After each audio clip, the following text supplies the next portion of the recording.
dirapikan. Sebelum kita mulai belajar, dirapikan.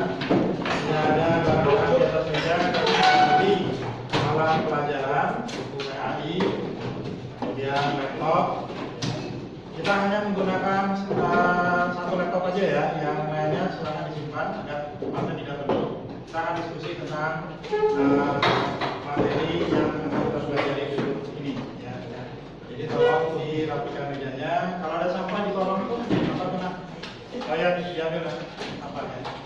Silakan dibuang tempat sampah agar kita nyaman dalam belajar. Silakan yang ada sampah, pengeroyan boleh. Sudah tidak ada? Ya udah. Mari kita awali dengan baca basmalah. Bismillahirrahmanirrahim. Baik, yang tidak hadir? Kenapa? Beberapa hari? Dua hari. Ada yang sudah menanyakan kabarnya? Sudah? WA. Apa katanya?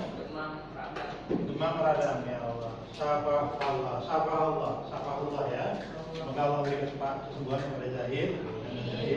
Doakan. Nanti kalau ada 3 hari, kalau bisa ketua kelasnya tanyakan lagi ke Zahid. Kalau besok tidak masuk, tanyakan lagi kabarnya, kemudian dijenguk bahwa. Ya, teman sekalian, kita lanjutkan materi kita. Kemarin kita sudah belajar di tengah semester kemarin tentang makanan-makanan yang halal dan haram. Ya, masih ingat tentang makanan halal dan haram? Masih? Oke, saya mau coba mereview kembali ingatan kalian tentang makanan halal dan haram itu. Ya.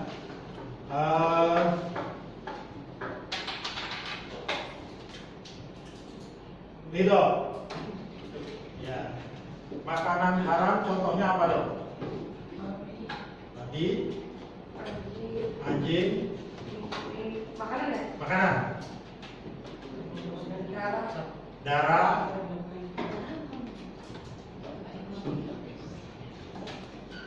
Apa lagi? Ada lagi? Bangkai. Babi, anjing, darah, bangkai apa? Iya, hewan yang mati tidak dipotong dengan syariat Islam. Ya, dengan nama Allah. Syariat Islam itu berarti dengan disebut nama Allah. Mau ketanduk, ditanduk ya. Mau kejepit pintu, ada ayam.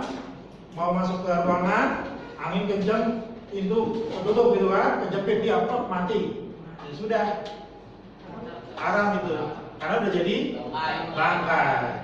Tapi kalau masih kelepar, kemarin dijelaskan, kalau masih bergerak, segera dipotong. Bismillahirrahmanirrahim, potong.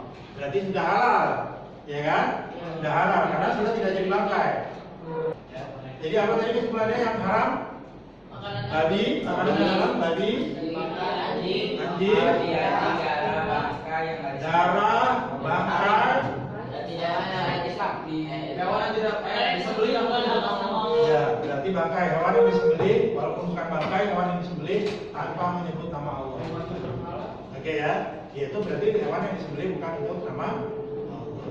Kalau minuman jelas semua minuman yang mengandung alkohol.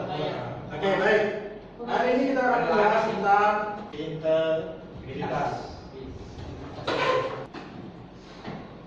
Ya Allah Subhanahu wa Ta'ala menciptakan manusia ini dengan sesempurnanya ciptaannya.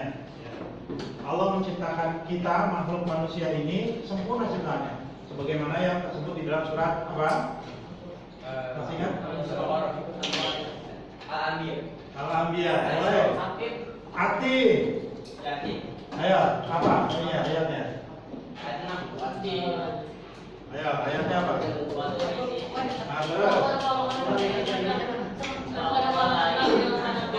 Iya, cerdas. Laqad khalaqnal insana fi ahsani taqwim. Ahsani taqwim berarti ciptaan yang sempurna. Allah menciptakan manusia dengan kesempurnaan yang luar biasa. Berbeda dengan makhluk lainnya. Allah menciptakan manusia berbeda dengan hewan. Hewan punya kaki, manusia punya kaki. Hewan punya tubuh, manusia juga punya tubuh. Hewan punya otak, manusia juga punya otak. Bedanya hewan tidak punya akal, manusia punya akal. Allah menciptakan manusia dengan sempurna. Jin diciptakan oleh Allah punya akal, tapi tidak punya jasad. Maka jin disebut dengan makhluk gaib, bukan makhluk gaib. Ya. Karena jin tidak memiliki jasad, kecuali dengan izin Allah tertentu pada waktu tertentu dengan izin Allah, jin bisa menampakkan diri dengan wujud aslinya atau wujud menyerupai yang lainnya. Ya. Nah kemudian tumbuhan punya jasad tapi tidak punya otak dan akal. Maka yang lengkap diberikan oleh Allah adalah manusia. Laqad khalaqnal insana fi ahsani taqwim. Nah manusia itu punya dua hal, jasad dan akal. Ya. Dua hal inilah yang harus kita jaga. Dua hal ini yang harus kita jaga. Ya. Makanya dalam setiap kita mau berkaca, Rasulullah SAW mengajarkan apa? Baca doa. Salam apa doanya? Bismillah. Bismillah. Bismillah Allahumma ahya wa bismillah amut. Karena itu di depan kaca. Ayo. Doa mau bercermin, kaca ini. Alhamdulillah lagi atau mana? Itu habis makan. Kalau habis makan boleh habis kaca juga. Ya, ayo.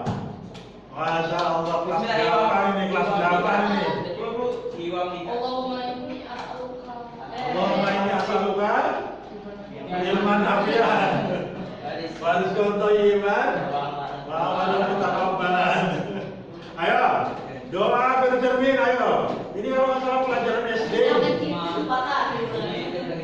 Ini jangan terus Jangan mau internet. Berarti selama ini tidak pernah berdoa. Bismillahirrahmanirrahim. Ayo semuanya. Bismillahirrahmanirrahim. Allahumma kama hasanta khalqi.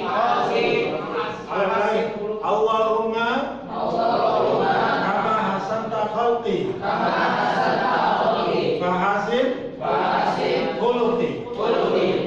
Ya Allah, sebagaimana Engkau sempurnakan ciptaanmu padaku, maka sempurnakanlah khuluqi, akhlakku. Nah, makanya jadi kita akan bicara tentang akhlak. Salah satu akhlak yang harus dimiliki oleh kita adalah integritas ini. Di dalam integritas ini ada akhlak jujur, ada akhlak amanah, dan adil. 3 poin yang akan kita bahas hari ini. Target dari pembelajaran kita adalah yang pertama, kalian mampu menjelaskan pengertian integritas.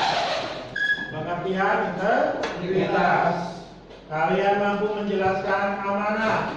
Kalian mampu menjelaskan jujur. Kalian mampu menjelaskan adil. Dan mampu memberikan contoh perilaku amanah, perilaku jujur, dan perilaku adil, serta mampu menerapkannya. Karena semua pelajaran sebenarnya, apalagi pelajaran agama, itu pelajaran yang bukan hanya bicara teori.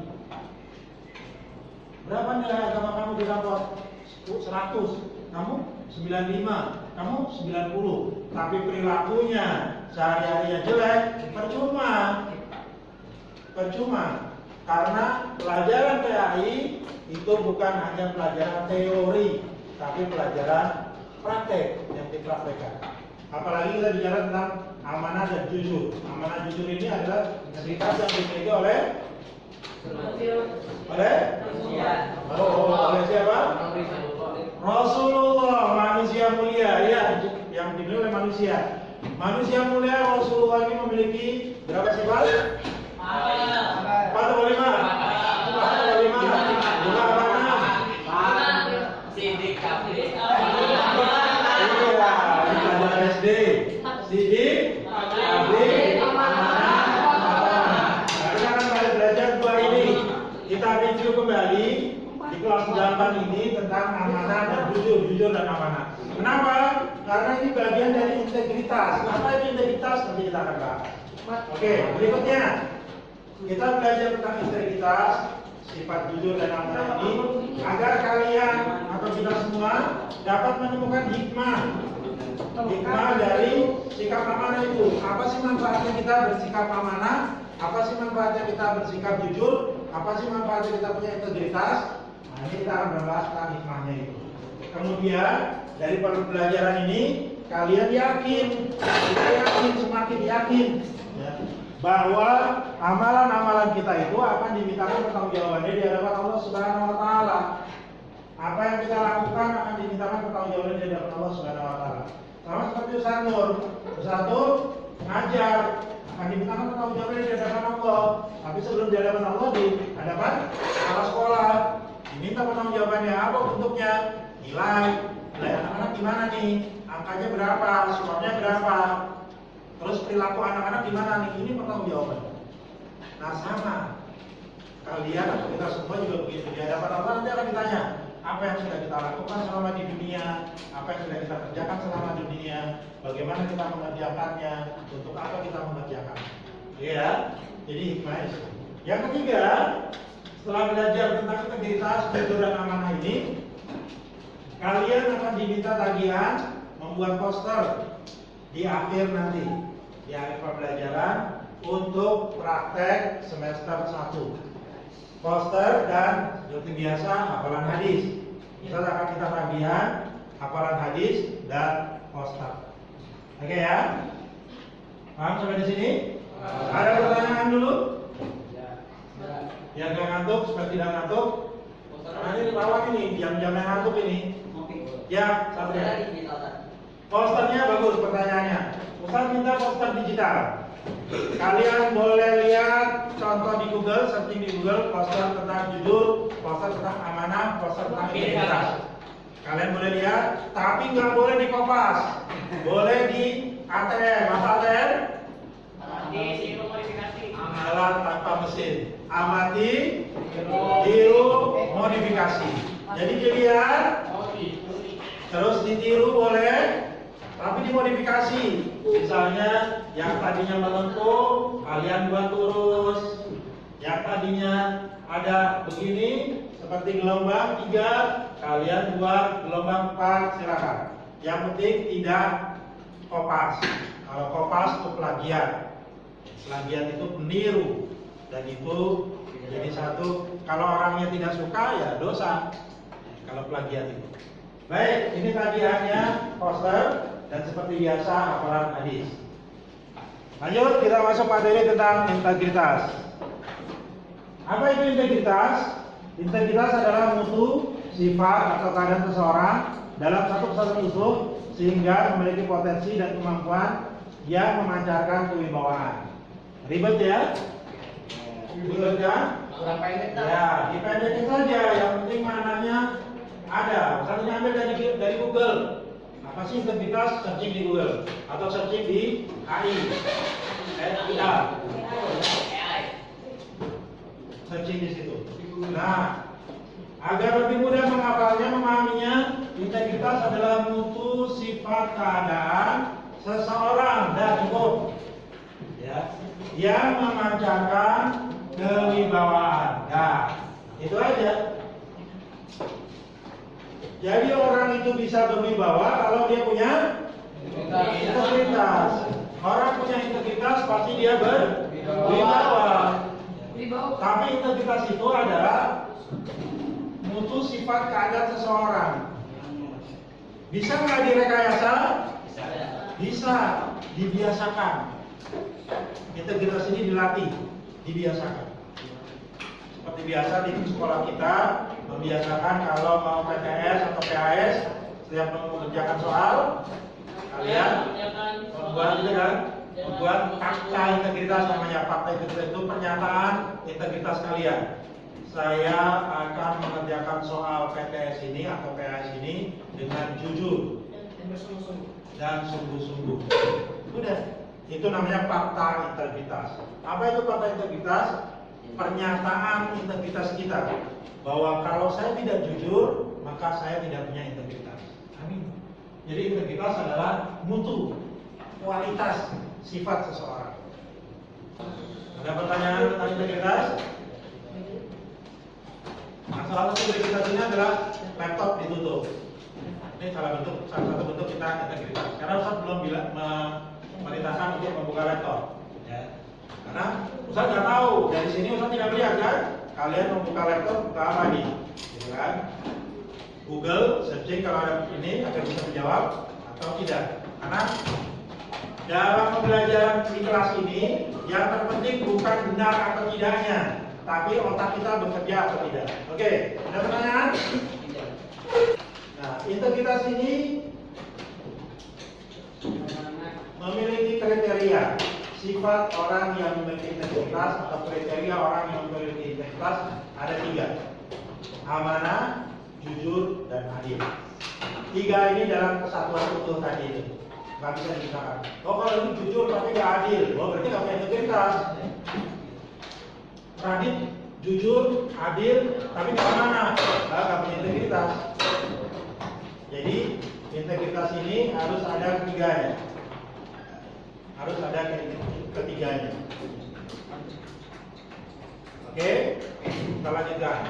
Yang pertama adalah kita amanah. Amanah adalah akar katanya dari bahasa Arab yaitu amanatan, ya'manu, amin. Artinya amanatan itu amanah, dapat dipercaya, ya'manu, bagaimana, amin, aman, tidak takut. Ini arti dari kata dasar amanah. Menurut istilah, amanah itu terpilih 2 arti, yaitu tanggung jawab kepada Allah, kemudian tanggung jawab yang harus dilaksanakan berkaitan dengan sesama. Jadi tanggung jawab kepada Allah dan tanggung jawab kepada manusia. Nah, orang yang paling amanah di dunia ini adalah Rasulullah SAW. Ustaz pernah cerita kan tentang Rasulullah ketika diminta untuk memindahkan hajat Rasulullah. Apakah artinya itu Rasulullah sudah diangkat sebagai Nabi dan Rasul? Belum diangkat sebagai Nabi dan Rasul, tapi Rasul sudah punya integritas, diakui oleh orang-orang Quraisy. Sehingga ketika mereka hampir saja bertempur untuk memindahkan Hajar Aswad, mereka kemudian berinisiatif orang yang pertama kali datang ke kita, ke Ka'bah ini, dialah yang kita suruh. Ternyata Nabi Muhammad datang. Muhammad ketika itu belum diangkat sebagai Nabi dan Rasulullah. Nah, mereka teriak langsung, spontan. Mereka teriak langsung spontan. Huwa al-amin. Itu dia tuh, orang yang dapat dipercaya. Betapa Rasulullah punya integritas ketika belum diangkat sebagai Nabi. Apalagi setelah diangkat sebagai Nabi dan Rasul, integritas itu tetap terjaga. Itu yang harus terteladani dari Rasulullah. Rasul dipercaya oleh orang-orang Quraisy. Padahal orang-orang Quraisy itu ketika diminta untuk beriman kepada Allah dan Rasulnya, ketika Rasul sudah diangkat Nabi, berdakwah ke mereka menolak. Kenapa mereka menolak? Karena ada apa? Ada keyakinan mereka tidak mau meninggalkan agama nenek moyangnya. Ada keyakinan, ada perasaan kalau aku ikutin Muhammad, maka para pengikutku, orang-orang yang punya jabatan, punya pengikut akan meninggalkanku. Itu ada kekhawatiran. Mereka yakin benar apa yang disampaikan Rasulullah SAW itu benar, karena Rasul dikenal sebagai orang amanah. Jadi ini, amanah itu adalah dapat dipercaya. Tanggung jawab pada Allah, tanggung jawab pada sesama manusia. Oke, ada pertanyaan tentang amanah di sini? Tidak. Benar kan? Kita lanjut kalau tidak ada. Dalil tentang amanah. Di surat An-Nisa ayat 56 Allah Subhanahu wa taala berfirman, silakan satu-satu Reza baca Reza. Doa amanah. Innallaha yamurukum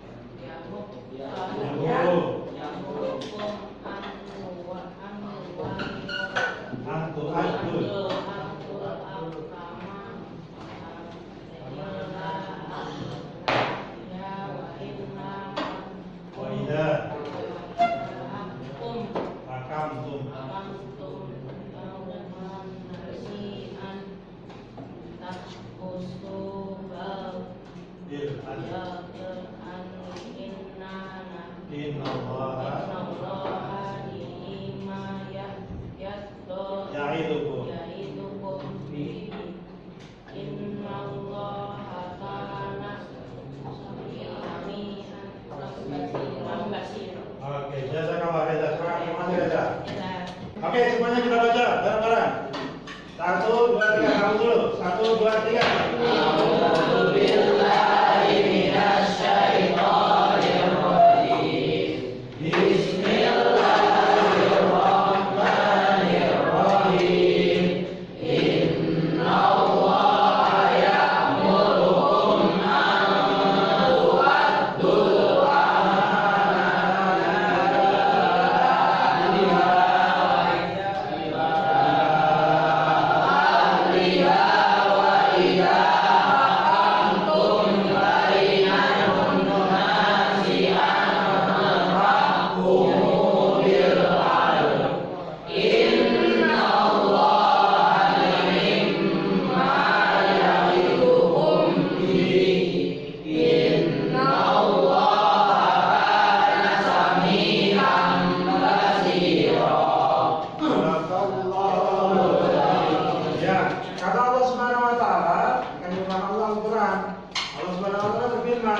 sesungguhnya Allah menyuruh kalian untuk menyampaikan amanat kepada yang berhak menerimanya dan menyuruh kamu apabila menetapkan hukum di antara manusia supaya kamu menetapkan hukum dengan adil. Sesungguhnya Allah memberi pelajaran yang sebaik-baik kepadamu.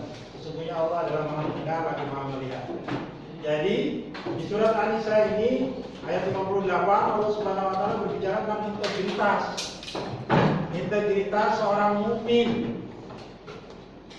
Seorang mukmin harus amanah, seorang mukmin harus adil, seorang mukmin harus jujur. Integritas kan tiga itu ya, amanah, jujur, dan adil. Dan ini perintah Allah amanah ini, nggak boleh dipermainkan, karena nanti akan diminta pertanggungjawabannya di hadapan Allah Subhanahu Wa Taala. Dalil tentang amanah di surat An-Nisa ayat 58. Oke, lanjut. Sikap amanah dalam kehidupan sehari-hari. Silakan bisa dibaca. Rasulullah SAW dalam menjalani hidupnya senantiasa mendapat gelar Al-Amin atau orang yang dipercaya. Ciri-ciri orang yang mengamalkan amanah yang pertama adalah patuh taat pada Allah Subhanahu Wa Taala. Karena amanah itu dua hal: tanggung jawab pada Allah, tanggung jawab pada sesama manusia. Maka yang pertama adalah patuh dan taat pada Allah Subhanahu Wa Taala. Setia kepada janji dan menepati janji. Setia terhadap kebenaran dan teguh pendirian. Jadi bukan hanya kita berada pada kebenaran, tapi kita juga setia pada kebenaran. Maksudnya apa setia pada kebenaran? Maksudnya apa nih? Kalau ini jelas ya, patuh dan taat pada Allah jelas ya. Rajin sholat, baca Quran, terus zakat dan seterusnya. Setia kepada janji ini juga jelas. Kalau setia terhadap kebenaran, nggak bohong, harus jujur. Kira-kira apa makna dari setia terhadap kebenaran? Tidak mendukung yang salah. Setia pada kebenaran. Kita berlaku benar dan juga tidak mendukung pada yang salah atau kita mendukung pada yang benar. Kebenaran itu. Karena ada orang yang yang penting saya aja lah yang benar. Masa bodoh orang lain mau salah mau enggak gitu, masa bodoh. Nah itu nggak boleh, itu tidak setia pada kebenaran. Orang yang setia pada kebenaran, dia ingin dirinya berada pada kebenaran dan dia ingin orang lain juga berada pada kebenaran. Sehingga Allah Subhanahu Wa Taala memerintahkan kepada kita untuk apa? Tawasau bil haq, tawasau bis sabar. Di surat apa itu? Al-Asr. Tawasau bil haq, tawasau bis sabar ini mengajak kepada kebenaran dan mengajak kepada kesabaran. Oke, yang keempat, ciri orang yang mengamalkan amanah atau memiliki amanah, sikap amanah, teguh pendirian. Maksudnya apa teguh pendirian? Teguh. Oke. Ya ini. Apa yang dimaksud dengan teguh pendirian? Apa teguh itu? Yakin, kuat, iya kan? Strong pada pendiriannya, komitmen, strong, yakin, kuat pada pendiriannya. Gak mudah dipengaruhi, Ada pertanyaan mana-mana? Tidak ada? Tidak. Kita lanjut yang kedua. Materi kedua apa? Ada Jujur. Oke. Integritas, ciri integritas yang kedua adalah jujur. selamanya. Baik. Jujur adalah kesesuaian antara ucapan dengan perbuatan. Ya. Kalau ngomongnya atau bicaranya A, maka perbuatannya A. Kalau bicaranya B, maka perbuatannya B. Jangan mau bicaranya A, perbuatannya B. Bicaranya B, perbuatannya C. Ini berarti nggak jujur. Oke ya. Jadi kejujuran itu sederhana, sama kesesuaian, kesamaan antara sikap, perkataan dan perbuatan. Oke, ini kayaknya lemes semua ya. Ngantuk. Sekarang jam pukul 11.25. Masih ada 20 menit lagi. Istirahat dulu. Oke, berdiri dulu semuanya. Berdiri. Dan kanan tuh. Oke, tangannya diangkat ke atas. Disatukan. Disatukan. Oke, ditekuk. Ditekuk. Pijit. Ya, turun. Taruh lagi tangannya. Ke ataskan lagi. Ditekuk. Jinjit. Turun. Oke, duduk sekarang. Silakan tangannya digosok. Digosok ini. Taruh ini. Angkat ya. Masih belum angkat? Gosok lagi. Yang kejar. Taruh jidat. Ada yang jidat di sini masih di sini. Oke, cukup. Ini melatih konsentrasi kita. Kembali ke materi tentang jujur. Setelah ini setelah dengan LKPD 15 menit kalian kerjakan berkelompok 3 orang. Untuk materi akhir pada pertemuan yang berikutnya.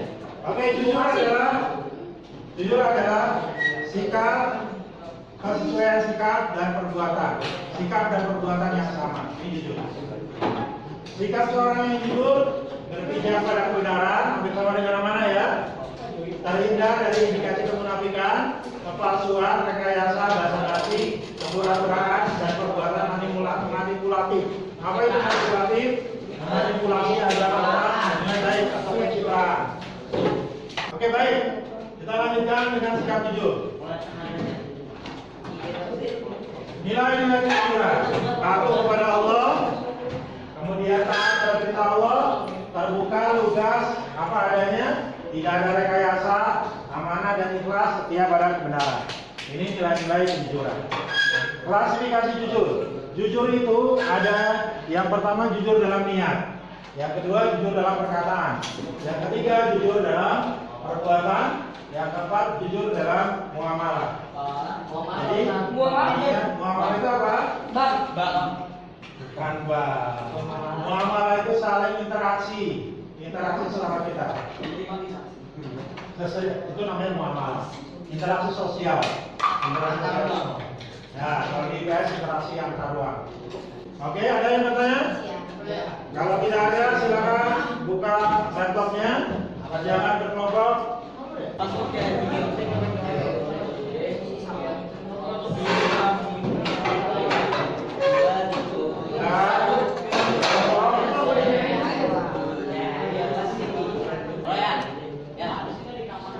Ya, silakan dikerjakan, diskusikan. Nanti Ustaz minta perwakilan untuk tampil ke depan.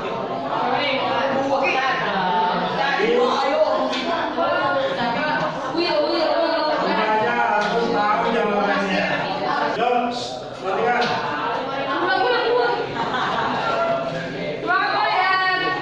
Silakan yang lain kalau ada temannya yang mau tampil.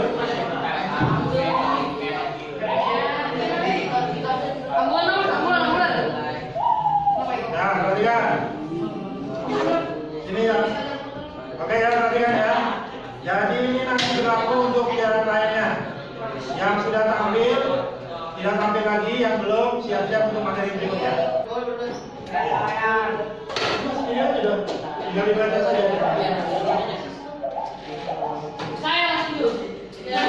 Oke, untuk yang video ini nanti kita bahas.